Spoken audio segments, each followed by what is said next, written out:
Okay, well, today, got one more day of a bit of chemistry science, a little bit. I promise I won't throw any more genetics at you.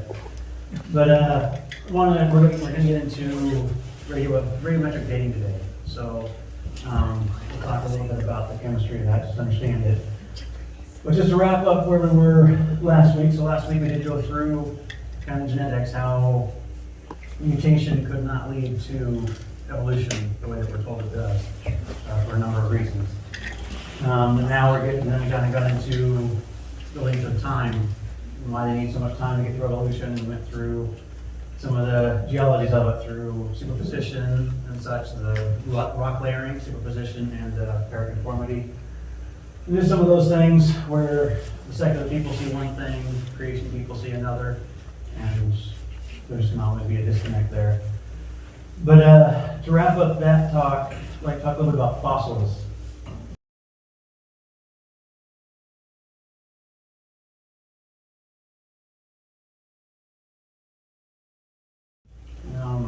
And then, just so you know, next week is actually when we'll get into the flood and dinosaurs, and that's kind of part I think a lot of people actually waiting to hear, and then we'll wrap it up next week as well.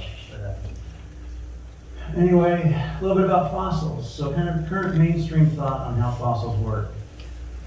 First thing you need to get a fossil is that instant death and rapid burial of an organism, right? So they're telling you the fossils we find are usually almost always like a mudslide, right? Mudslide in the case of the animal, or a plant, whatever maybe it makes the fossil. And you have to have that organism buried, sealed off from air, and really you kind of got to have not much water because you don't want decomposition. You want the animal sit there or organisms sit there preserved for a long amount of time. And then the recipe is give it 1,000 years, several thousand years, million years, and it will turn into stone, basically. And we'll talk a bit more about that process. But if it is left out to the environment, organic material decays, it decays much more rapidly than it can fossilize. So if it's left out in the environment, it's going to be gone. It's not going to fossilize. Plus, animals carry off all kinds of things if it's left open in the environment. So it's got to be buried. It's got to be buried like that. And there's other factors that can, we talk about, does it take hundreds of years, thousands of years, millions of years for fossilization? It turns out, in the mainstream recipe, it kind of depends on heat and pressure. If you have a lot more heat, a lot more pressure, you'll speed up fossilization. Not much heat and pressure, it's going to be a much more slower process. And typically, just with fossils, we kind of saw with superposition, you see some of the simpler animals, small things near the bottom, bigger animals, more complex animals up near the top. And that, of course, was part of their evidence for long-term deposition and a lot of years, the long age of the earth. So the other thing with fossils, just to know, sorry, I'm going to turn my head that way. I can't too close to the microphone. Yeah, it's not you. Is it? Oh, was it? Well, I kind of feel like we don't turn that way because the mic's there. So yeah, one last thing, just on mainstream thought, is to understand that most of the fossils we see the simple leaf up here. That's a complete fossil. It's the whole organism, right? Then you see like a Stegosaurus. You'll see these all kinds of like natural history museums. Very rare, if ever, do they find the full fossil. Most of what you see in museums actually they have recreated, right? And I'm sure they're pretty accurate with most dinosaurs, but they don't really find a whole animal. Why is that? Well, the mudslide hits them that hard. Some of the animals probably getting obliterated, and only a little bit's left. So that's why they might find most of a leg, and so maybe that leg is a real fossil, and then they make the rest of the dinosaurs so they give you something to see in the museum. But, newer, lesser talked about ideas. Question came up to me about the fossil, what's it called? The fossil forest in Arizona. Fossilized trees, or the petrified forest, there we go. Petrified forest in Arizona. And so now we're going to talk a bit how that might happen. And a little bit about this thing here, this picture I didn't mention before, but I'll get to it. So, one thing I don't like to talk about is, yes, intense heat and pressure can speed up the fossilization process. So, think about a flood. And if animals are getting buried because of a flood, just because in a flood, we all know rain 40 days, 40 nights. Now let's think about a flood. You've got to have tectonic plate movement, right? Some of the mountains have to sink. Some of the trenches in the ocean are going to rise up, and you're going to get massive volcanic explosions, massive earthquakes. A lot of heat and pressure in the ground is going to occur. So we know that we can speed up fossilization that way. There's also, I threw this in here, I'm not going to say that I know this happens because I'm not finding really good evidence for it, but it says, there are people saying lightning strikes causing instant fossilization of like telephone pole. Or instant petrification, sorry, I keep using fossil. Pretty close to the same thing. But, so, they're saying that lightning strike has caused wood to actually, it melts the ground, it has to absorb some of the minerals from the ground, and they actually get almost instant petrification from that. This limestone cowboy boot is kind of fun. You can look that up online. That one's pretty debated, hotly debated as well. Some are saying maybe the lightning strike did that. Maybe there's nothing we're going to talk about here in a second. This rapid silica permeation, and maybe that happened, but the boot would have to be petrified as well. So I don't know if I accept this yet. I threw it in there just kind of interesting. It's something to think about. There's a lot of people that do say this absolutely is real. So that'd be a cowboy boot that knows about, what they say, like 1830s, I think, is when they figured that boot was manufactured. So, and there's a foot, perfectly formed fit to it, petrified inside the boot. And they found it in a river, and we'll talk about this in a minute, but that adds the possibility of this rapid silica permeation petrification process. But I personally think that's not correct because the boot is leather. It should petrify the same as the bones and stuff inside it. But the boot didn't petrify, it's stuff inside it. So this rapid silica permeation, so why I think this could have happened, and it would happen in a thing like a cataclysmic flood. This process actually allows, there's University of Arizona and the University of Washington are actually patenting processes on this.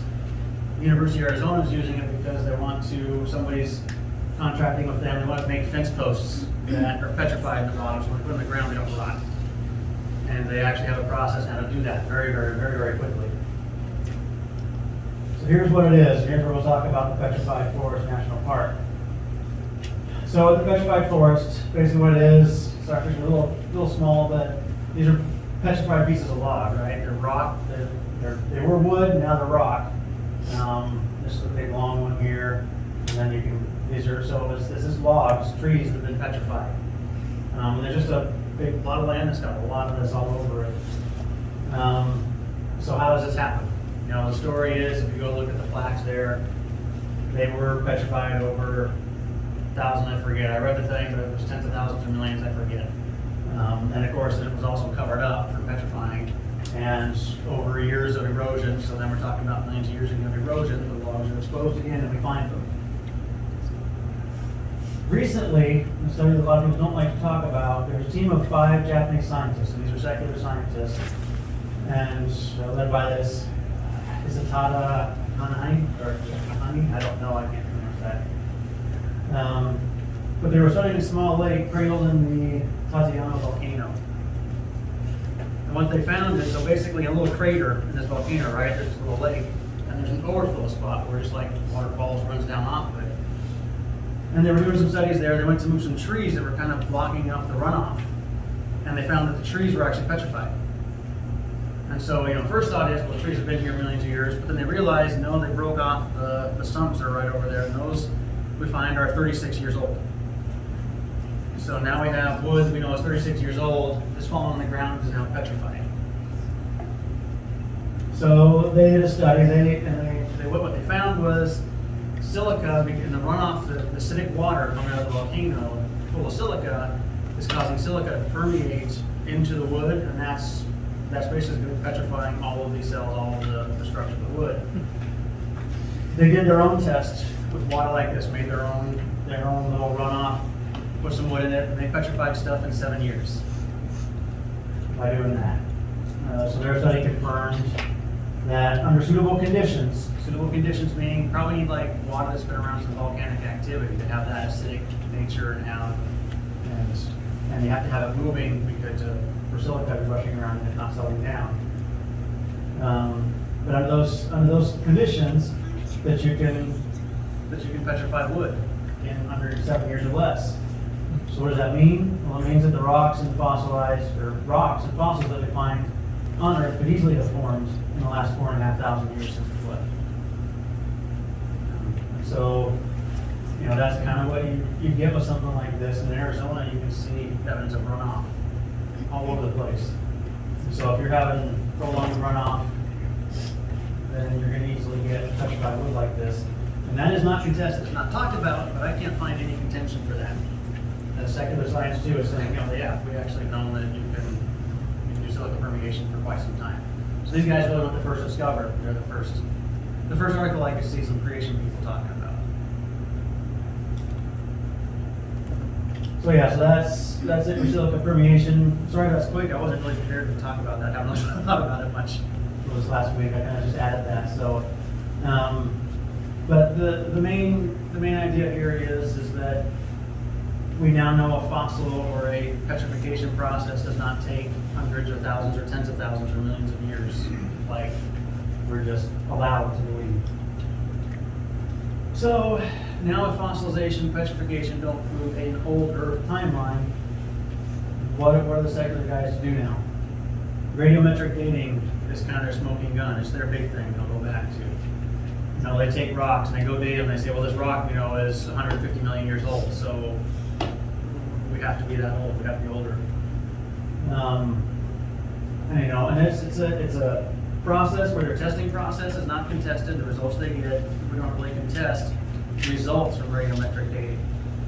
What we will contest is the assumptions they're making for the radiometric dating.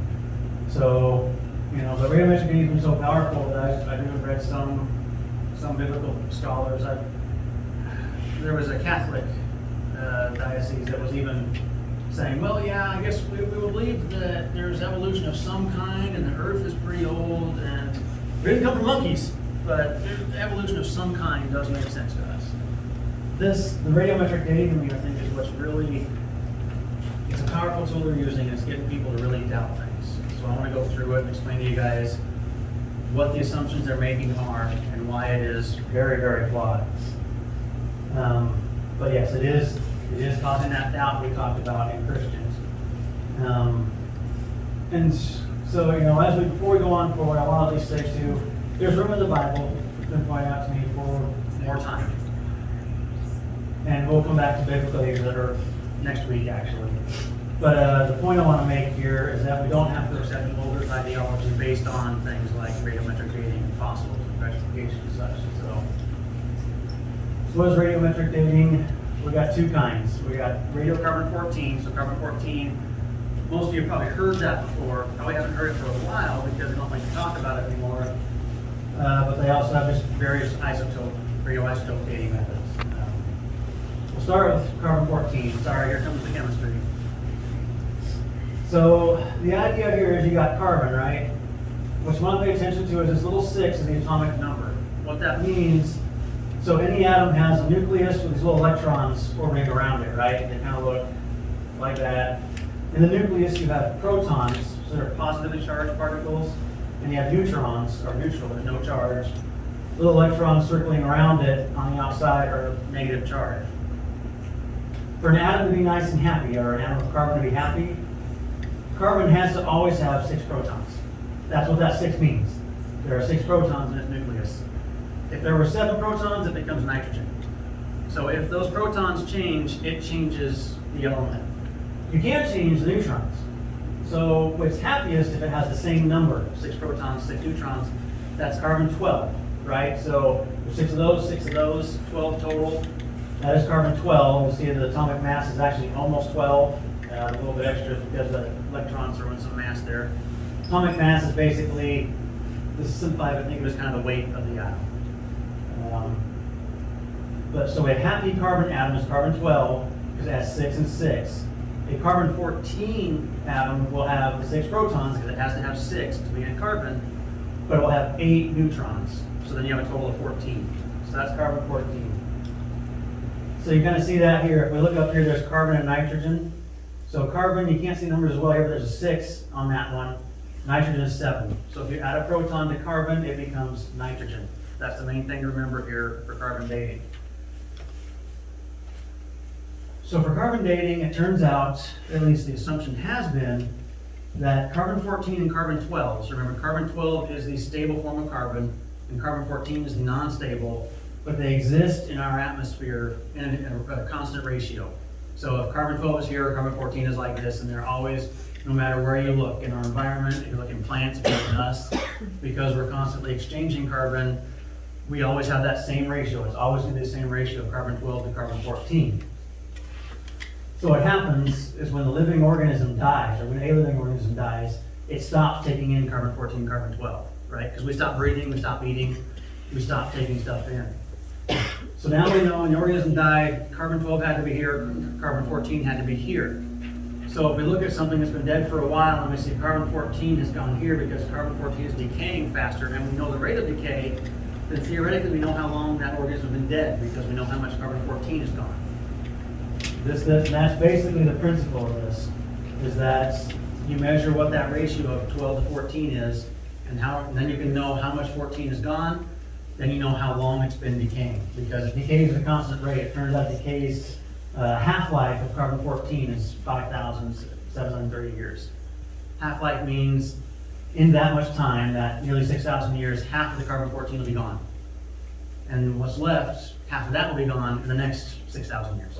And then what's left, half of that will be gone in the next 6,000 years. So as it gets smaller, it decays slower, if that makes a little sense. So, but they know that rate, so they can measure if it's supposed to be here or carbon 14 is here, we know how long it's been dead, in theory. And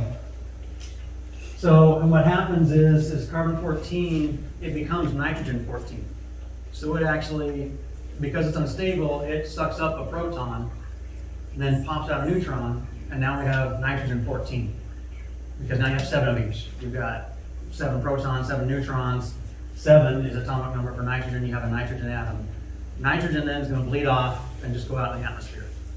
And as it turns out, nitrogen 14, carbon 14 are in a cycle. They cycle. So carbon 14 decays into nitrogen 14, right, when it's just decaying. When the nitrogen 14 then kind of bleeds out in the atmosphere, it gets hit by cosmic rays, which actually then convert it back into carbon 14. So there is a consistent cycle. So that's how we keep having carbon 14 in our environment. Okay, so is that all clear as mud? Just know that we can measure. We know that if carbon 12 and carbon 14 are always in this ratio, and we see this at a carbon 14, we theoretically can know how long the organism has been dead. And then carbon 14 will become nitrogen 14, which will go back into carbon 14. So we have a constant cycle of that turning over. So what are the problems with this? First problem is this Dr. Willard Libby is kind of the founding father of the carbon 14 dating method. He's the one that kind of discovered that there's a cycle, carbon 14, nitrogen 14. He discovered the ratios. But he also found a problem that no one likes to talk about. And this is something like he knew about from the start. Carbon 14, nitrogen 14 should be in a equilibrium cycle. It should be one's being created as fast as the other, right? It's decaying. Carbon 14 is becoming nitrogen at the same speed that nitrogen 14 is becoming carbon 14. That's how the cycle keeps going. That's the way it should be. And what he did a mathematical calculation where he figured that if the atmosphere started with 0 carbon 14, if we had no carbon 14, and nitrogen 14 is being converted to carbon 14, it would take up to 30,000 years. So that means sometime 30,000 years at longest. So anything from 0 to 30,000 years is where that cycle should reach equilibrium. Probably discovered we're not in equilibrium. We actually know now, since we can measure it, that carbon 14 is actually being made at 18.8 atoms per gram of total carbon per minute, whereas nitrogen 14 is actually being made at 16.1. So they're not, the main thing here is they're not equal. They are fluctuating, and we see that number fluctuate. What does that tell us? Well, if this mathematical calculation is right, we're not in equilibrium, we can't be more than 30,000 years old. That's our max age if we're actually seeing a fluctuation in carbon-14, nitrogen-14 by their calculations. So there's the one thing, by carbon-14 dating, you're gonna find out carbon dating is actually the creationist friend. So by their own calculation, their own process, the Earth can't be more than 30,000 years old now. So here's a couple other problems with it. The Earth has a magnetic field, right? And we know that that magnetic field is weakening over time. So that magnetic field actually is what blocks out those cosmic rays that come break down nitrogen-14 back into carbon-14. So if it's weakening, then it's fair to say it was stronger in the past, right? Kind of like they see the universe expanding now, so they're saying it's fair to say it was much smaller in the past. You do the same logic with our magnetic field. That means carbon-14 was breaking down into nitrogen-14 very, very slowly in the past. So let's say we look at an animal that we think is, this animal's been dead for 2,000 years. We think the ratio of carbon-12 to carbon-14 is supposed to be here. But 2,000 years ago, carbon-14 was not being produced very fast or as fast, so it actually probably started here. And now we see it here, but we think it moved this far, but only moved this far. Does that kind of make sense? So now we're dating something at, we're saying it's 15,000 years old and it's only 2,000 years old. So there's one problem with it, and we know that that's an issue. We know that the magnetic field should have been much stronger a long time ago. There's another problem. This is what creationists find, secular people don't agree with the flood. But one thing we know is we have a lot of carbon buried in the ground, right? So we got fossil fuels. We got things like coal and oil and fossil fuels that we get out of the ground. And that's because of dead organisms. That's carbon breaking down. So we know at some point, somehow, whether it was over a long period of time or instantly in a flood, at some point, a lot of living stuff got buried underground all over the place. And so that took a lot of carbon-12, especially out of our atmosphere, out of our environment. And so now a lot of carbon-12 is buried underground. So what does that mean? Well, it means that if there was a flood, then before the flood, there was a lot more carbon-12 cycling around. Because carbon-12 is not in a cycle. It's here, and if it's buried, it's there and until it's released. And they think there's a lot more plant life back than before the flood. Are you taking questions at all during? Yes, sorry, I'm just going, but yes. I'm just curious, even though we're on the dating process, I'm wondering, the carbon that has already existed, why are the environmentalists so concerned about the carbon that they see today as dangerous? It's more just about how it's, how it's fixed, how it's, carbon, depending what the molecule it's in, I guess maybe the way to say it, what form it's in. So carbon, it's not necessarily they're worried about individual carbon atoms floating around, but it's more carbon, emissions. It's stuff that we call it carbon emissions, but there's all kinds of other stuff mixed in with that carbon that causes problems. So that's kind of the shorter answer. So it's not that they're worried about just individual carbon atoms.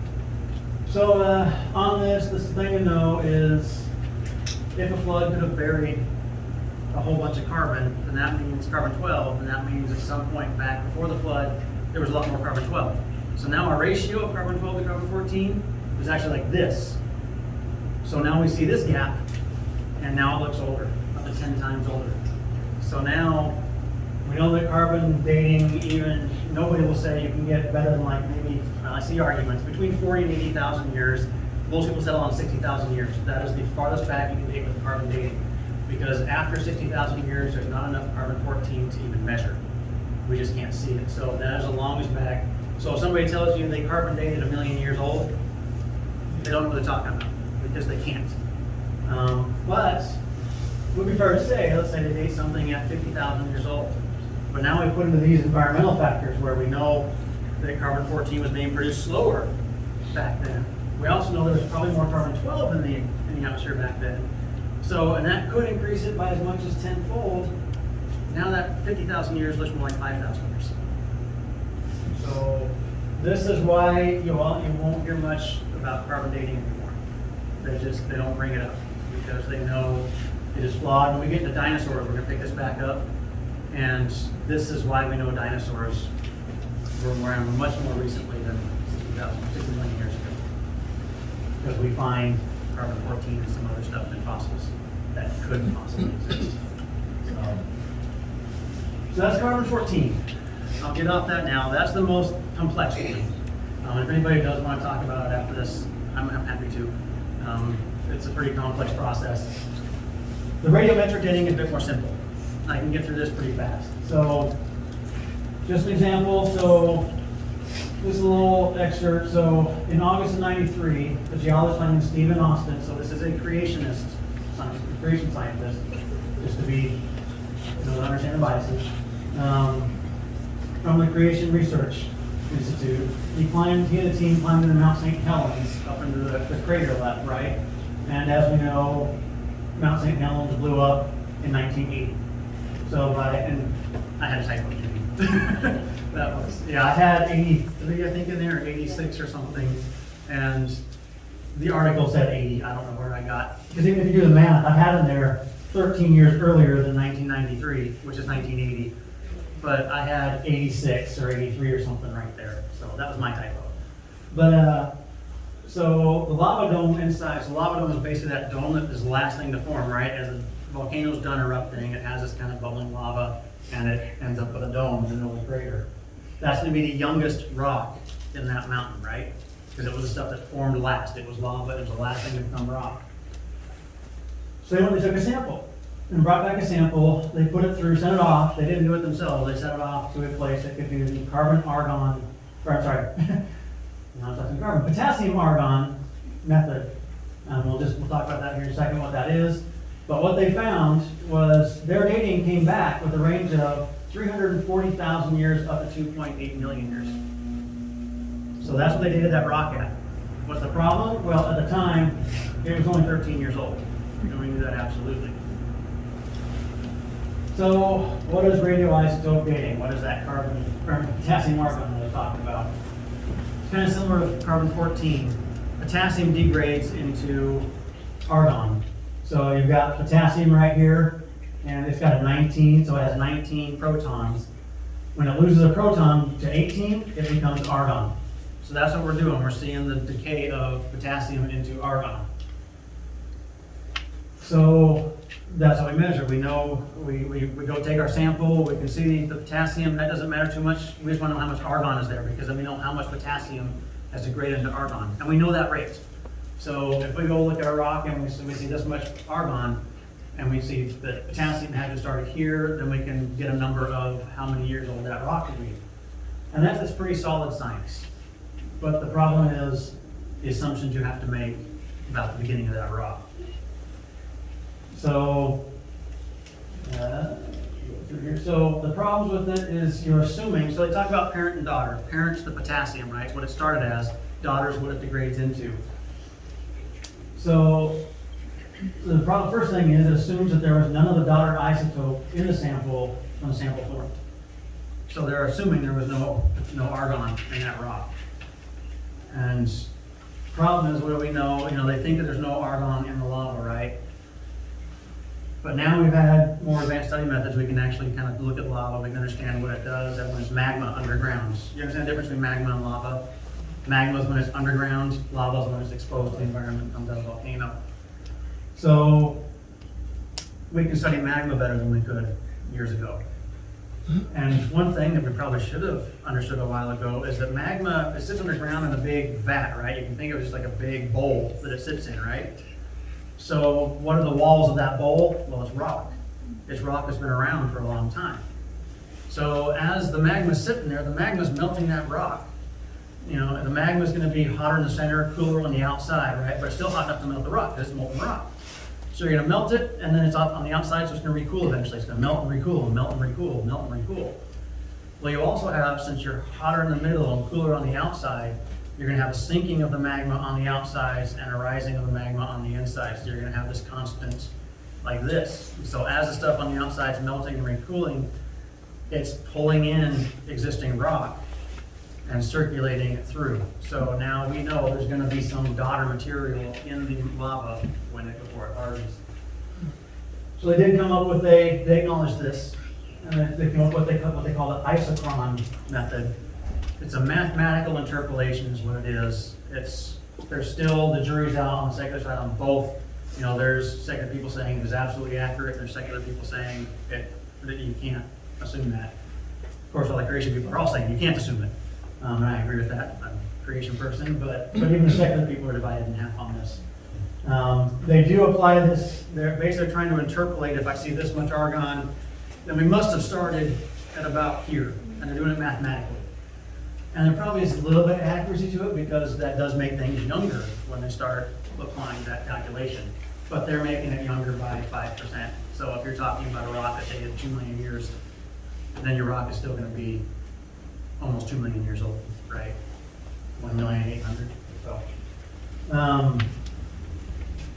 But, so they have that isochron method, but it's mathematical, and we'll actually look at some samples of the tests that they did using the isochron method. It also, but even the isochron method cannot account for the fact that the isotopes they test, we know can leach in and out of rock through erosion, like water erosion, water moving over it is going to leach these both parent and daughter stuff in and out of the rock as it goes. So we can't really anticipate how much leaching is happening in and out of the rock both over time. So bottom line here is that we can't assume that we know where the rock started. We can't know, like with carbon dating, we can know there's sort of, that there's a ratio. At least we have a target we can look at. With these, it turns out there's really no target. We're assuming it was all potassium, no argon. And then we're trying to mathematically decide how much argon would have probably been there. But your math is also based on millions of years of evolution rather than, accepting anything else. So, but also point is, if a cataclysmic flood happened, that would change the entire table. That would change the entire calculation. They're just saying, well, flood didn't happen, so that's not, we're not gonna even consider that. Because a flood's magical, it didn't happen. So, and here's a way to point out kind of the inconsistencies. We talked about superposition, right? Where we know that layers lower down, when we saw the layering of rock layers, the stuff on the bottom has got to be older than the stuff on top, right? That's logical. The stuff on the bottom had to be there first, stuff on top. If you're talking about a creation model, there's not going to be much difference. They're going to be pretty close to the same because they were laid down so fast. If you're talking about an older model where there's thousands or tens of thousands of years between each layer, then the stuff on the bottom, when there's 30, 40 layers, 50 layers that you can see, the stuff on the bottom is going to be really, really old. Well, this is one sample of a test that was done, some basalt rock. The upper layers tested out, kind of an average. So these numbers, anywhere between 0.01 to 17 million years old. That's potassium argon. They also use rubidium strontium, lead. Anyway, they applied isochron methods to these. They have 5 or 6 different methods they can do. So when they test it, they always run at least 4 because they want to see the ranges. But this is the data for the top layer, right? You got the upper crust. And they do the same thing. So if they had a mountain like this data is from up here. This data down here would be from stuff down here. The problem is, well, one, data is really broad. It just, this one spans anywhere from 791 million to 1,000 million years old. So they're pretty broad. You can see some of the isochron look a little smaller, so when they apply this isochron equation to it, they went from that 791 to 715, so they took some age off it. But the point here being is if you do accept the data, the upper layer appears to be about 1,500 million years older than the stuff below it, on average. So this data that they got says the stuff up here is about 1,500 million years older than the stuff down here. And we see that quite frequently. So, there's the second people will say, well, a tectonic plate shift and you move this stuff up like this. And we do see that at times, but you can see that in the layers. You can see, if you see like the canyon walls, the layers, sometimes you'll see you got these nice layers, but there's this upshift where the layers don't match up anymore. Because what we saw was layers are nice and straight lines, right? But you'll see this like, where the ground's done like that, and the layers will go this way for a little while, and so you can see there's like an earthquake or something that forced the land to move. You can see that. But we get this data out of nice striations, out of that nice straight line stuff. So we get quite often the stuff on the bottom is older than the stuff on the top. More often the stuff on the bottom is older. All right, I'm not saying most of the time. Most of the time the stuff on the bottom comes out older. But it is frequent enough that you have to start reconsidering data. And we see a bunch of times that this stuff gets older than the stuff down here. I'm gonna try to fly through this. We talked about this last week a little bit, but I'll bring this back up. Fred Hoyle, also creationist, he's the guy that did that equation. We talked about what it takes to start life, right? What it takes to actually spontaneously combust. You know, that you can't just spontaneously combust RNA. You also have to have DNA, and you have to have the protein to transfer it. And no one of those can really exist without the other two. And the fact that even so, all three of those can't exist without a nucleus to protect it. The nucleus can't exist without the cell to protect it. The cell can't exist without all the organelle in it. So bottom line is, about the only calculation that's really stood up over time is that the odds of a cell forming spontaneously is about that 1 in 10 to the 40,000th power. So you gotta try to imagine a 1 with 40,000 zeros after it. And it's, I always think of it in terms of armies. You got an army of one guy, and then you got 40,000 over here, and that's 40,000 zeros. You know, those are the odds of a cell, because what we know is most of the proteins in a cell don't like each other. They actually will repel if you put them together. A lot of them will also react and become something different. So you can't just put them in a petri dish and expect them to spontaneously combust a cell. Even if you put all the parts in there, it's just not going to happen that way. Just real quick, so here's what a cell, you know, not all cells are the same, but kind of typical. I mean, this is just to show you what kind of organelle there is in here. So all this DNA, RNA stuff that's in here in the nucleus, it does get transferred out some by the mitochondria, but you know, these are all the organelle that make the cell happen. I'm not going to go into all the functions of the cell.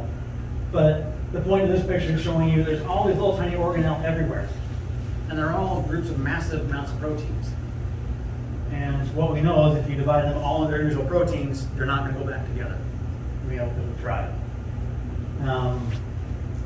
So that's just to kind of give you a visual.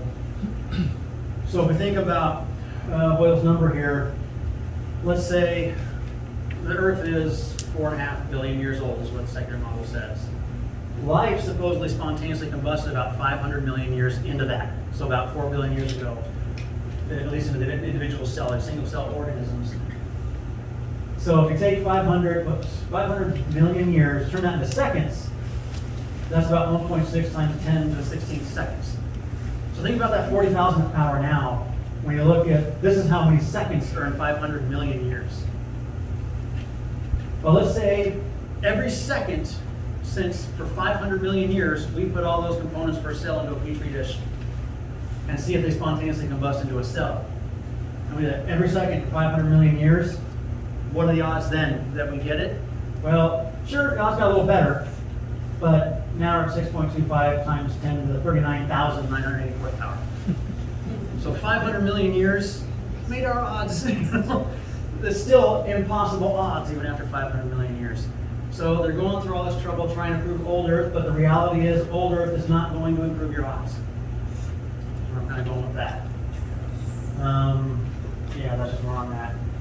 This is kind of where I want, hope to get to the end. I've got 5 minutes. So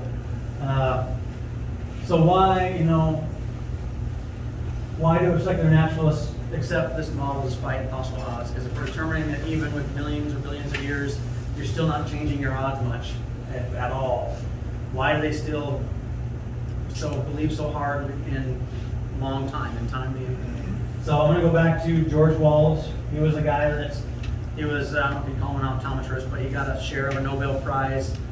I should look up the date, and I forgot. I think it was 67. He and two other guys got a Nobel Prize. His was for developing some kind of surgery on the eyeball. And he was a secular scientist. But this is a quote from him, and I have it twice in my presentation because I love it so much. It's my favorite quote of the whole thing. He says, "Time is in fact the hero of the plot. The time with which we have to deal is of the order of 2 billion years." So remember, back then, the Earth was only 2 billion years old. But in the 40 or 50 years since his time, we've increased to 4.5 billion years old. So we got so what we regard as impossible on the basis of human experience is meaningless here. So if we have 2 billion years, what we know to be reality is meaningless, is what he's saying. This is the best part. Given so much time, the impossible becomes possible, the possible probable, and the probable virtually certain. Just wait long enough, and everything that's impossible is certain to happen. Has to happen. So wait long enough, a chair's gonna grow wings and it's gonna fly out of this building. We just have to wait, right? One has always to wait. Time itself performs the miracles. There you go. Our faith is in God. Their faith is in time, coupled with random chance. I don't know that he could spell it out any more clear for us. There is their faith. That you wait long enough, everything that we know that is as impossible has to become certain. So, you couple that with a multiverse idea, we've solved everything. So we have God to fill in our gaps, right? We know as Christians, we can't scientifically get all the answers. It's just not going to happen. We're going to have to rely on faith. We're going to have to rely on what we read in the Scripture and accept that it is His perfect Word. Secular can't accept that. They accept that time will tell the story perfectly. So it is faith. I know they don't like to hear that. I've had seen my years of saying it. But it is what it is. This will never be proven scientifically perfect how old this is, whether evidence is real or not.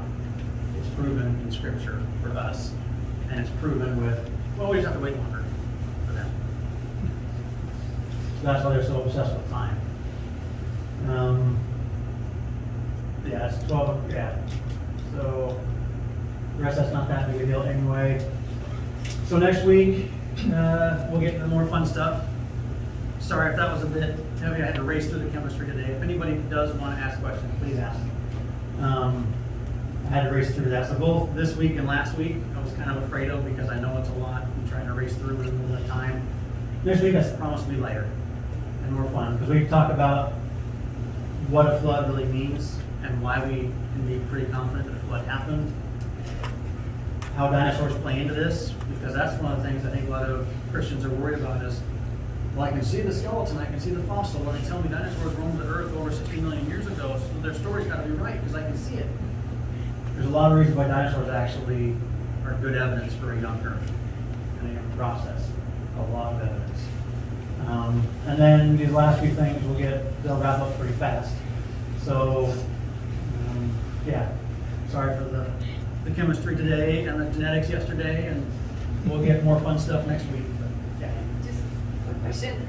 So when you were talking about the layers, and you were saying it's logical that the ones at the bottom are older, you're talking about that's what they're in their the secularists is saying that. Is that Well, correct? that's logical to us too, but in a rapid deposition in a creation model, That's the same, yeah. they're going to be pretty close to the same. Okay. So, and I guess they say it's logical that the stuff on the bottom got laid down first. Right. Right? But if you need But if it's stirred up in a flood Yeah. and deposited, the stuff on the bottom is heavier than the stuff on top.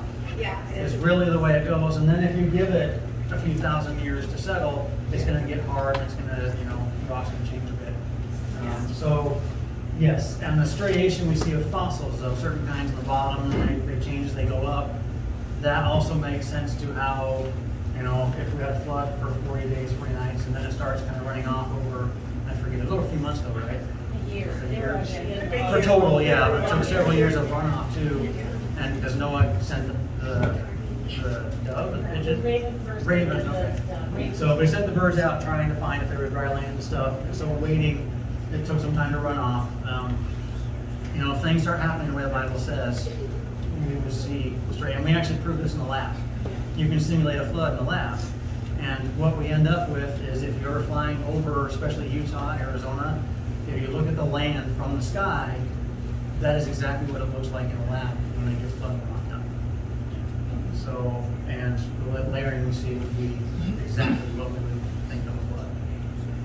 I know, because you gave the example of Mountain Hell, you said that was pretty close to where I used to live, and I remember hearing later how just the layers that laid down literally in seconds. I mean, the Right. lower layer was just seconds, Yeah. then seconds older, I guess you want to say, than the other, so that's what Right. I'm saying. If they're talking thousands and millions of years between layers, we're talking minutes sometimes, probably. What's real funny is I found an argument, we talked about in the layers, that we have to say the layers have to be laid down fast because we see trees that protrude through several layers. So, found an argument from a secular person saying, well, tree could have petrified first and then stood there as the layers went up. Basically, he just told us that he accepts that petrification can happen. Like that. Much faster. Oh my gosh.